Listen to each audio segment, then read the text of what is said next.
because of a missing and necessary warning bar.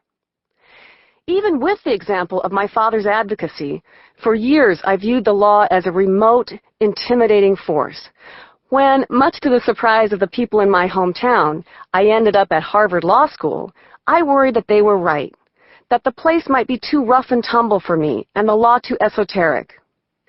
But when it finally sank in that the law is based on cases about real people and their stories, the tools of legal advocacy seem suddenly clear and extremely accessible.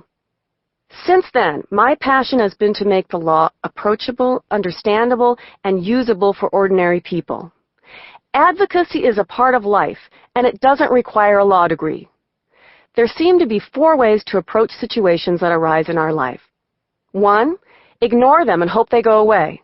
2, assign them to someone else, like a spouse, colleague, parent, or friend, and hope that person will be our knight and defend us from our problems.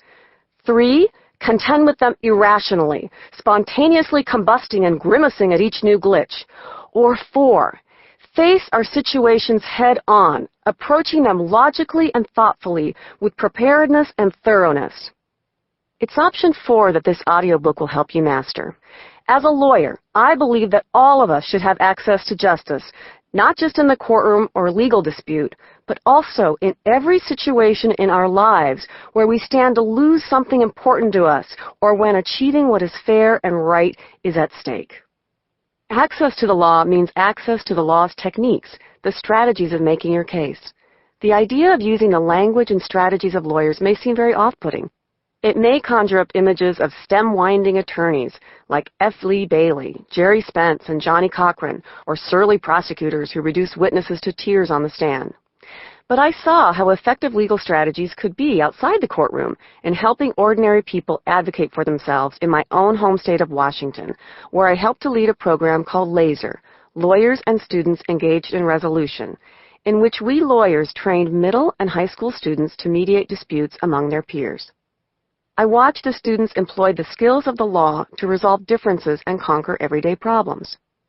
By introducing you to 8 specific steps that seasoned litigators use to offer passionate arguments, cross-examine witnesses, and win a victory from judge or jury, winning every time will help you become more powerful and successful in your everyday dealings.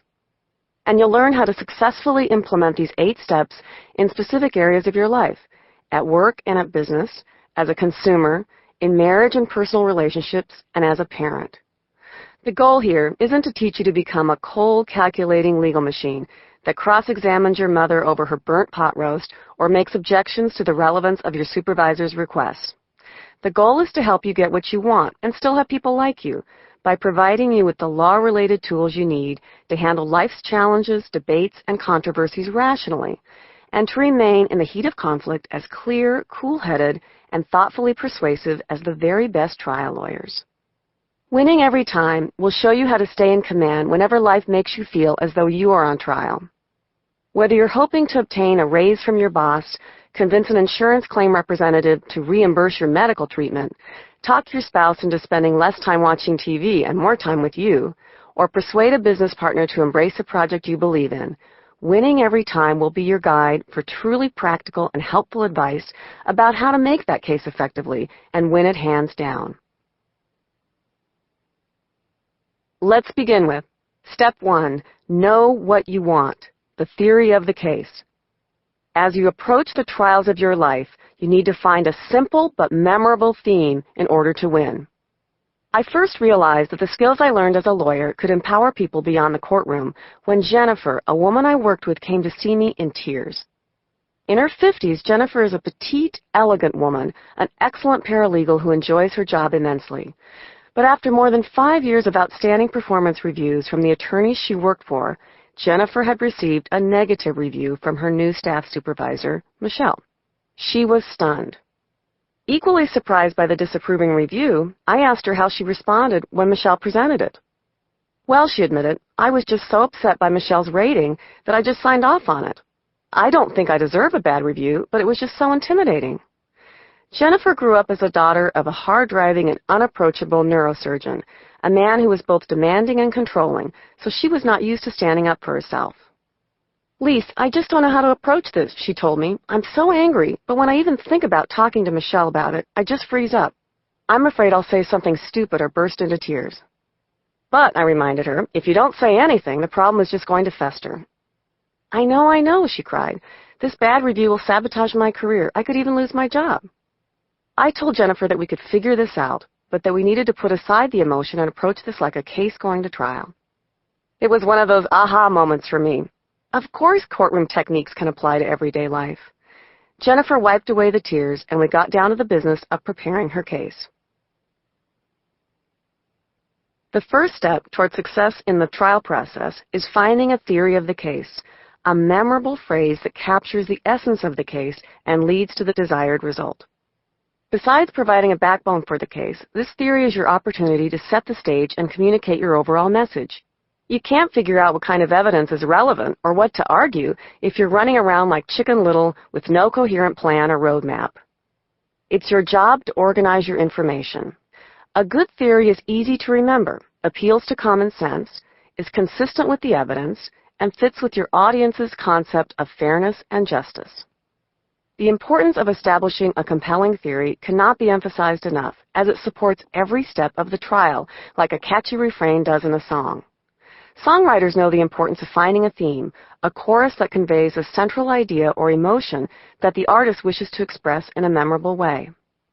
A songwriter has done his job if after hearing a song you're saying, I can't get that line out of my head. Whether it's raindrops keep falling on my head or you're so vain, you can probably recognize a lyric that works, or at least one that sticks in your head. In the courtroom, a lawyer's job is to find a phrase such as betrayal of trust, profits over safety, or taking responsibility for your actions, and rely on it as a songwriter would a chorus in order to convince a jury that the theme is fair and just. As you approach the trials of your life, this audiobook is going to help you find your simple but memorable theme in order to engage and persuade other people and win. After graduating from law school, I wanted to merge my interests in law and journalism, but instead I listened to the advice of my soon-to-be husband and made the responsible decision to take a corporate law job in Seattle in order to pay back the incredible debt I had incurred while at Harvard. I did my job well, learning a lot, but I was aching to incorporate my love of journalism into my career. That was my simple theme I kept playing over and over again in my mind. My theory of the case became, I want to write for the New York Times. Thankfully, I'm from the naive school of I think I can. From my fancy office in Seattle, I called the only person I knew who wrote for the Times, Pulitzer Prize-winning author Anthony Lewis, whose course on the Constitution and the press I had taken at Harvard Law. I knew him. He didn't know me, because I never said anything in class. I introduced myself and told him I would really like to speak with him about writing some pieces on the law for the Times. After looking at my grade, one of the very few A's he gave out, he said he'd be happy to meet with me the next time I was in Boston. What time do you get into the office? I asked. I'm an early bird, he said. I always get here around 7 a.m. 2 days later, I flew to Boston and called him at 7 a.m. He answered the phone, and I reintroduced myself and asked if he could see me. Where are you? He asked. I'm downstairs at the payphone. What could he say? By the end of our talk that morning, Professor Lewis gave me the name of Jonathan Landman at the Times, now the assistant managing editor, and told me I could use his name. I sent Mr. Landman a letter and 3 story ideas. The result was success. I won my case and started writing for the Times because I knew what I wanted. In short, I knew my theory of the case. I was able to approach Anthony Lewis and then Jonathan Landman because I was anchored by my theory. It wasn't because I wasn't scared. I was petrified. I've learned that even the most self-assured, successful people feel fear, but it's how they address their fears that set them apart from those who let fear defeat them. When I face a situation in which I feel out of my league, I always come back to my current theme, the line that plays over and over again in my head. 15 years later, I'm at the Fox News Channel as a sparring partner with Bill O'Reilly and co-host of his radio show. How I got there is also a story of finding my personal theory of the case and relying on it to carry me through. As you might imagine, meeting Bill O'Reilly and convincing him to give me, by now a federal prosecutor and a law school professor, a shot at